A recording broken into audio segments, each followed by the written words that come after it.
O ato da confissão é essencialmente revelador, não apenas porque é um instrumento que expõe a Deus e aos homens o pecado que cometemos, mas porque expressa uma consciência correta da santidade de Deus e da pecaminosidade da natureza humana.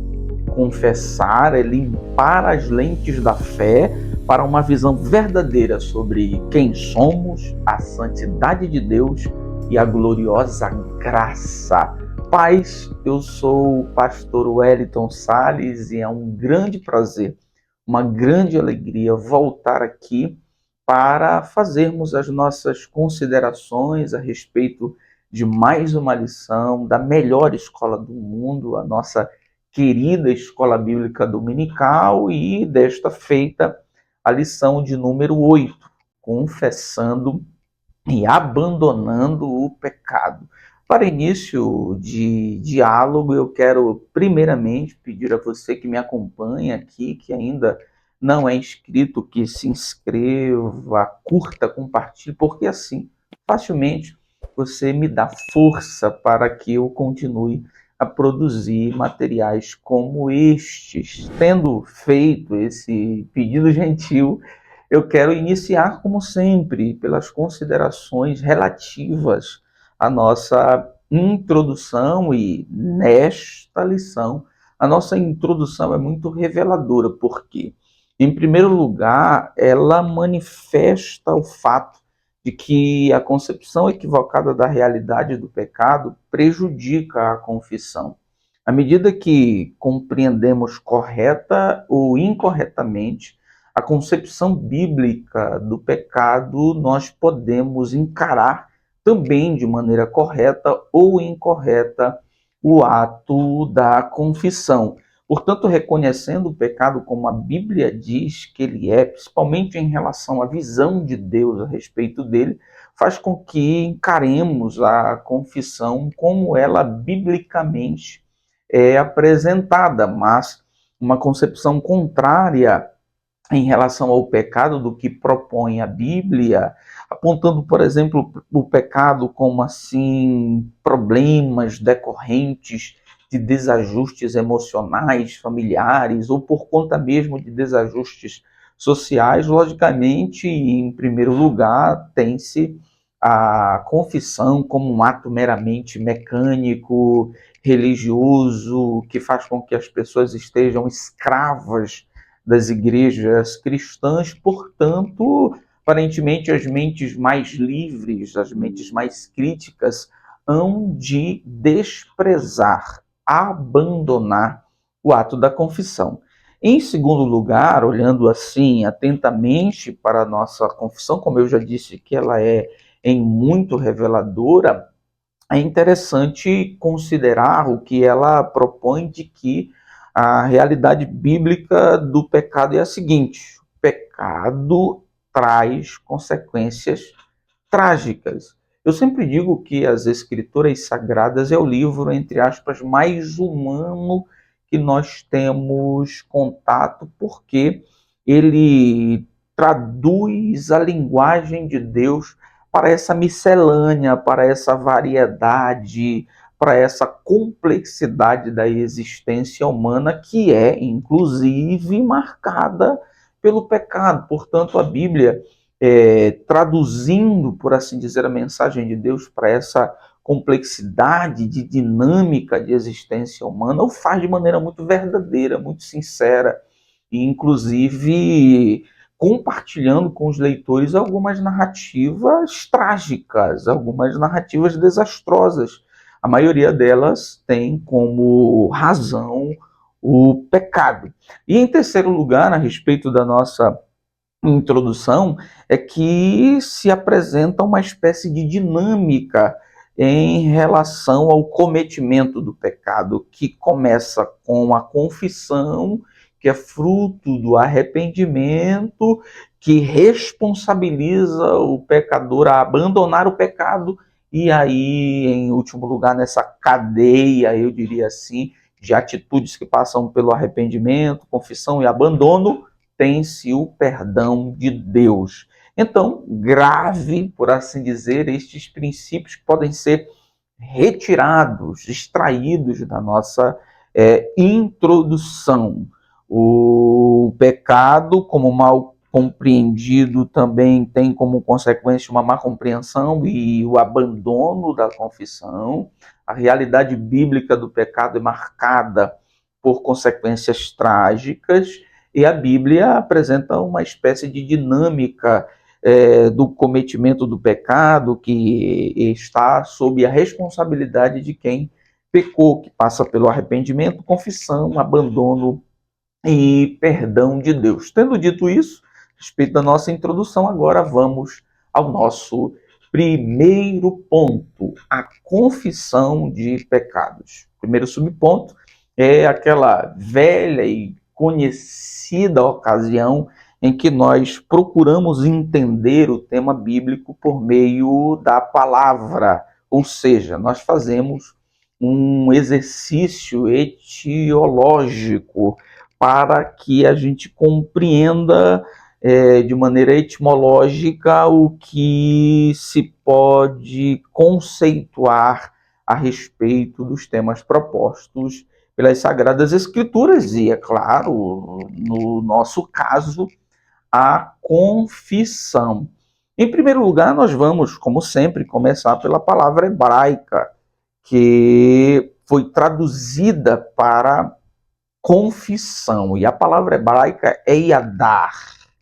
E é interessante que essa palavra yadar tem como radical, ou seja, como uma partícula formadora, a palavra yad. E a palavra yad, no hebraico, é mão.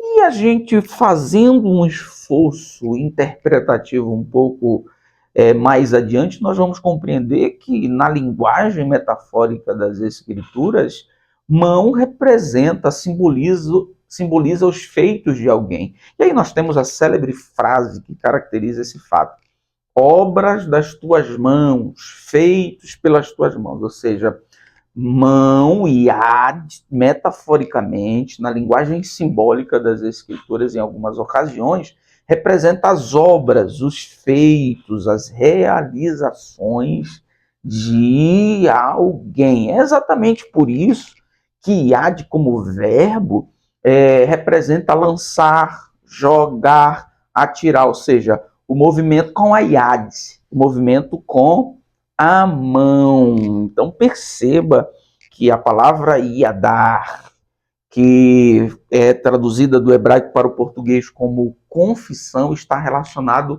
às minhas obras, que simbolicamente representam as minhas mãos. Podem ser as obras das minhas mãos enquanto ser humano, mas também pode ser as obras da mão de Deus. Exatamente nessa perspectiva que a gente compreende a ideia de confissão, assim, do ponto de vista vertical, ou seja, apontando para cima. Quando eu confesso nessa direção vertical, eu reconheço em gratidão e adoração as obras da mão de Deus. Existe essa confissão, a confissão que reconhece, a confissão que agradece, a confissão que expressa a adoração pelas obras, pelos feitos da mão de Deus. Mas também existe, em vista da concepção da palavra yad ou yadar, confissão, essa ideia da confissão horizontal, ou seja, quando eu olho para mim mesmo, humano, aqui, igual aos outros humanos, da minha linha de existência, da minha linha horizontal, eu diria assim, de comunhão, eu confesso, reconheço em arrependimento a responsabilidade e a pecaminosidade das obras da minha mão. Então perceba que, fazendo um pouquinho de exercício interpretativo, partindo dessa perspectiva etimológica, olhando sob a perspectiva morfológica, ou seja, da construção da palavra, assim, destacando o radical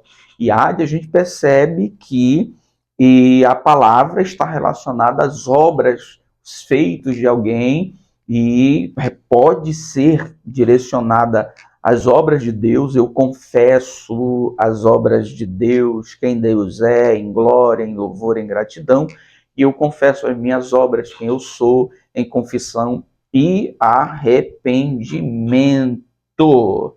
Tendo dito isso, vamos ao nosso segundo ponto. Confissão bíblica é do pecado. Então, nós vamos perceber nesse segundo subponto que, primeiro, que a confissão é uma realidade bíblica no Antigo Testamento, que a confissão é uma questão profética no Antigo Testamento, e nós vamos aqui também ter contato com os aspectos gerais da confissão. Segundo subponto, confissão bíblica. A primeira coisa que nós vamos aprender aqui é que confissão bíblica é uma realidade do Antigo Testamento. A ideia da necessidade de confissão de pecado é algo que vem desde o Antigo Testamento, mostrando que aquele que pecou e confessa alcança misericórdia e perdão da parte de Deus. E aí nós precisamos considerar o seguinte: o pecado é uma realidade e a graça de Deus também. O instrumento para o alcance da última é a confissão, que também é graça. Imaginem, senhoras e senhores, que nós começamos a observar o mundo, o relacionamento do homem pecaminoso, com tendências pecaminosas diante de Deus, sem a existência desse instrumento de confissão. Certamente nós seríamos esmagados pelo sentimento de culpa pelo pecado, ou em desprezo total por esse sentimento de culpa, seríamos os piores dos homens, os mais vis praticantes de obras absurdas do mal. Mas a graça de Deus no Antigo Testamento, ela se manifesta com uma variedade de instrumentos consideráveis, e nós vamos ver isso no Novo Testamento. E um dos instrumentos dispostos por Deus para que o homem se reerga, se levante, se posicione novamente na presença de Deus é o ato da confissão. De um lado, nós temos o pecado como uma realidade. Do outro lado, nós temos a graça também como uma realidade. Entre um e outro, nós temos um instrumento da confissão que também é graça de Deus. Mas para além dessa realidade bíblica da confissão no Antigo Testamento, nós vamos considerar um lado da confissão interessante, que é o lado profético da confissão no Antigo Testamento. E para entender melhor esse lado profético da confissão no Antigo Testamento, nós, em primeiro lugar, vamos imaginar o ato de um pecador ofertando pelos seus pecados um cordeiro, no momento exato em que ele se apresenta para o sacerdote faz análise da situação física do cordeiro, percebe que o cordeiro está apto para ser sacrificado. Mas antes do sacrifício, tem uma cerimônia, e essa cerimônia é interessante, muito impactante, por sinal. É quando o ofertante coloca a mão sobre a cabeça do cordeiro, confessando os seus pecados, numa ideia simbólica de transmissão, lançando de si os seus pecados para cima do cordeiro. E este ato aponta para o Cordeiro de Deus que retira o pecado do mundo. Só que nós temos uma inversão, né, no Cordeiro de Deus que tira o pecado do mundo, comparado ao Cordeiro do Holocausto no Antigo Testamento. É que o Cordeiro do Holocausto recebia o pecado, simbolicamente. O Cordeiro de Deus, ele toma, como quem tira de sobre o ser humano um fardo. Lembre-se, ele tomou sobre si todas as nossas iniquidades e todas as nossas enfermidades. E quando nós pensamos também ainda na questão profética da confissão no Antigo Testamento, nós, em segundo lugar, lembramos da confissão coletiva, que era de responsabilidade do sacerdote, do sumo sacerdote, de ano a ano. E aqui nós temos a figura de alguém que conduz o pecado do povo para diante de Deus. Nesse sentido, o sumo sacerdote é o mediador, que tem o propósito de estabelecer, mediante o sacrifício, a paz entre Deus e o povo, entre o povo e Deus, ou seja, uma obra de reconciliação. E isso aponta para Cristo, o mediador, o sumo sacerdote, que é o ministrante, o sacrifício, o sumo sacerdote sui generis, sem precedentes, não houve nem haverá alguém igual a esse sumo sacerdote, que tem como característica a missão da paz entre nós e Deus. E nós percebemos isso de maneira muito presente no Antigo Testamento, essa realidade profética que vai ser cumprida no Novo Testamento. Então perceba o peso de revelação da graça de Deus, que compreende a confissão, como também a confissão como sendo, eu diria assim, um instrumento profético do plano de Deus na sua execução no Antigo Testamento. Mas, além da confissão ser uma realidade do Antigo Testamento, confissão, logicamente, é uma realidade do Novo Testamento. E aí nós temos a confissão no batismo de João, eram por eles batizados no Rio Jordão, confessando os seus pecados. Todo mundo descia nos arredores e descia as águas confessando os seus pecados, as obras das suas mãos. A confissão no caminho da adoração, Mateus 5, 23 e 24. Portanto, se trouxeres a tua oferta ao altar e aí te lembrares de que teu irmão tem alguma coisa contra ti, deixa ali diante do altar a tua oferta e vai reconciliar-te primeiro com teu irmão, depois vem e apresenta a tua oferta. Essa reconciliação aqui, ela acontece depois da confissão.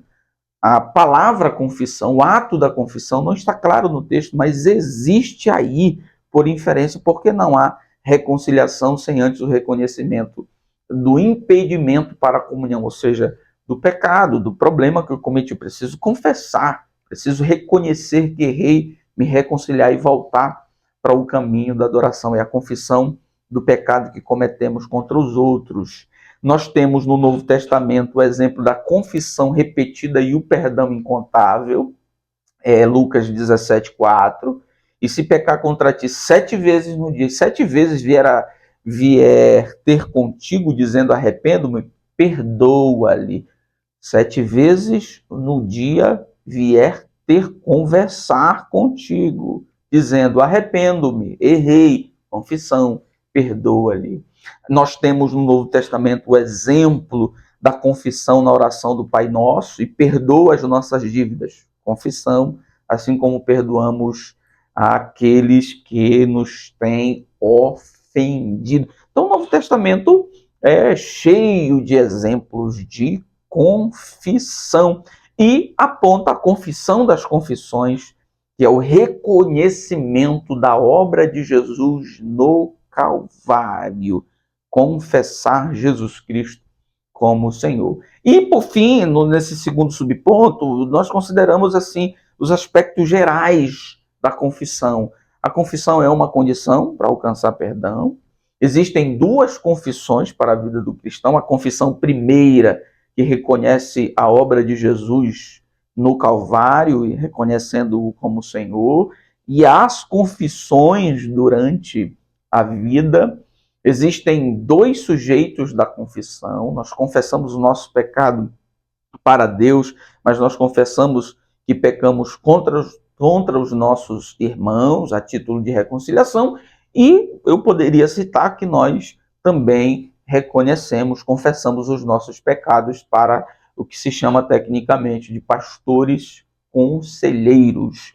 E tem também a confissão como instrumento de reconciliação, é confessando que se tira esse empecilho do pecado, estabelecendo a paz entre nós e o nosso Deus. Tendo feito estas considerações sobre o segundo subponto, nós vamos ao terceiro, o símbolo da confissão. O que é que a confissão simboliza? Em primeiro lugar, ela simboliza a responsabilidade do pecado cometido. E aí, nós lembramos, assim, no Antigo Testamento, da confissão das confissões, que é o Salmo de número 51. Se você pegar a sua Bíblia agora, parar esse vídeo, parar esse áudio e abrir ela no Salmo de número 51, você vai ver repetidamente os pronomes possessivos. Meu, minha, e isso aponta para uma consciência profunda da responsabilidade do pecado, da vera consciente que quem cometeu o pecado, quem é responsável pelo pecado, é ele. No ato da confissão dos pecados, a pessoa reconhece de maneira autônoma os pecados cometidos. Em segundo lugar, a confissão simboliza uma visão correta da santidade de Deus.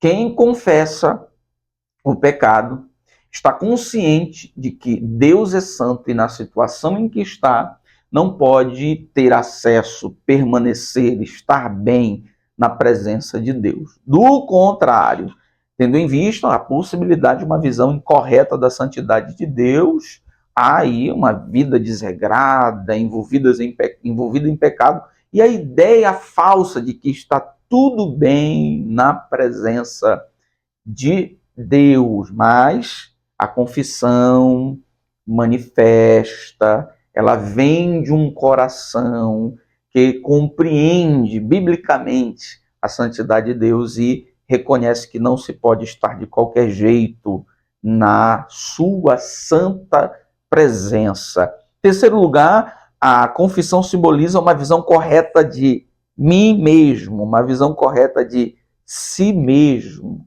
Ela reconhece a sua natureza pecaminosa diante do Altíssimo. Então perceba a grandeza, eu diria assim, da simbologia da confissão. Ela simboliza responsabilidade. Quem pecou foi você.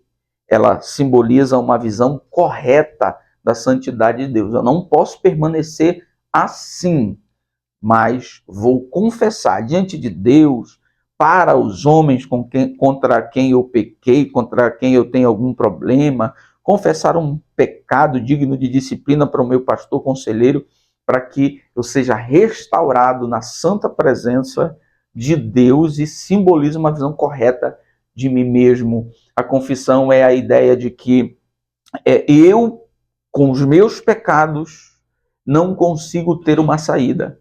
Eu não tenho condições de lidar sozinho com os meus pecados. Eu preciso confessá-los. A graça de Deus resolve, a graça de Deus restaura, a graça de Deus levanta, a graça de Deus renova, a graça de Deus anima, a graça de Deus recoloca o homem na santa presença de Deus. Segundo ponto, o perigo do pecado não confessado. Eu sei que você conhece alguém que vive uma tribulação há muito tempo, porque não teve coragem de confessar o pecado. A família não foi mais a mesma, o ministério não foi mais o mesmo, no trabalho ele não é mais o mesmo, a alegria parece ter se esvaído, ele ficou sem graça, desajeitado.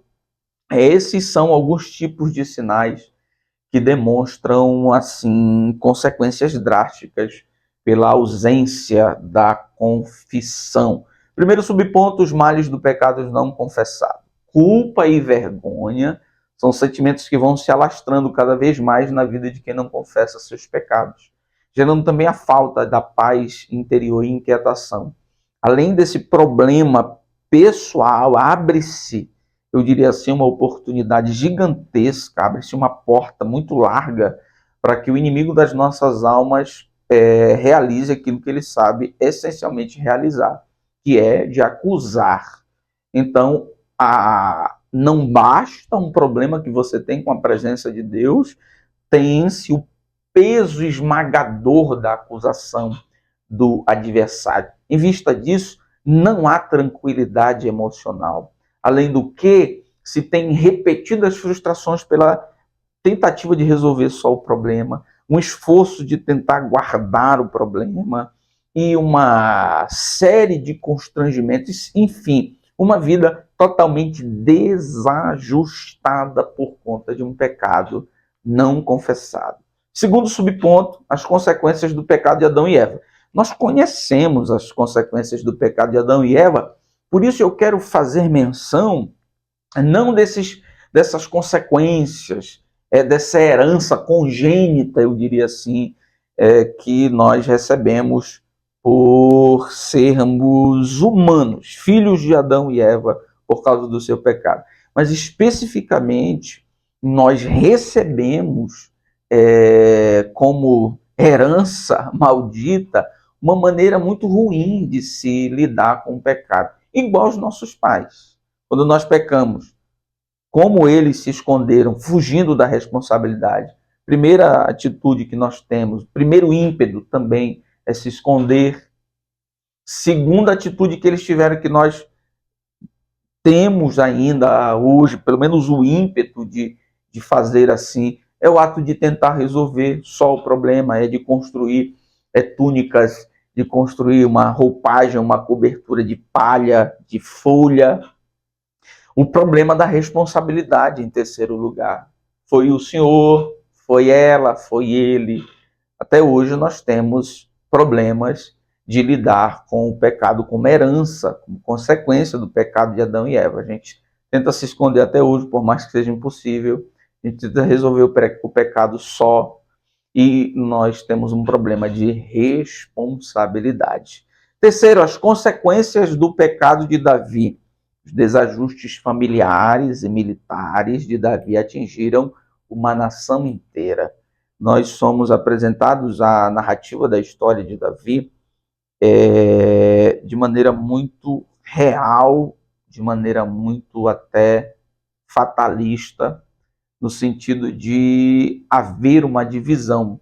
Um Davi antes do ato com Batseba e um Davi depois. Nós temos um Davi antes vitorioso, com uma larga, eu diria assim,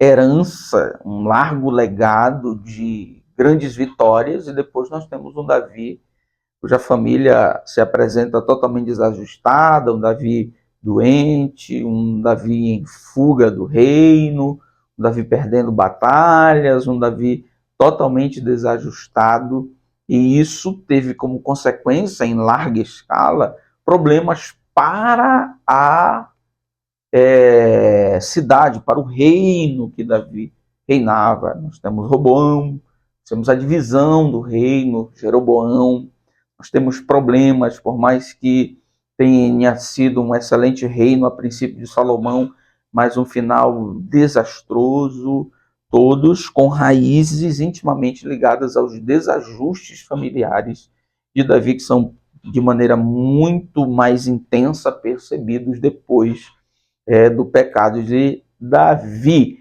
Em terceiro e último lugar, a confissão de pecado, caminho de cura e restauração. E aqui nós vamos observar de maneira mais enfática essa bênção que está à disposição de quem confessa o seu pecado. Bênção da paz, da tranquilidade, da reconciliação. E essa bênção é administrada por Jesus Cristo. Lembre-se, o sumo sacerdote que faz a relação entre os homens e Deus. Primeiro subponto, confessando o pecado a Deus. A ênfase na bênção da reconciliação recai sobre a obra do mediador, Cristo. Perdoar pecado é uma prerrogativa de Deus, por intermédio do Senhor Jesus, mediante a sua obra no Calvário. E em segundo lugar, no segundo subponto, alcançando cura e restauração. Todo esse processo de confissão, abandono de pecado, revela a eficácia do ministério da reconciliação de Deus por meio de Jesus Cristo. A grande bênção da confissão é a bênção da paz, a cura da alma, a restauração dos ossos, a vida tranquila na presença de Deus. Isto só é possível pela obra do Calvário, Cristo, homem, Deus, conhecedor de Deus porque ele é Deus e conhecedor do homem porque ele é homem. Portanto, totalmente digno de mediar essa guerra entre os homens e Deus e estabelecer de maneira milagrosa e justa a paz entre eles. A obra da reconciliação de Jesus ainda continua. É Jesus quem estabelece entre nós e Deus a paz. Essa paz é a paz bendita, a paz que excede todo entendimento, capaz de nos fornecer graciosamente uma vida tranquila, curada, restaurada. Deus abençoe você e toda a sua casa, no nome de Jesus, o mediador entre Deus e os homens.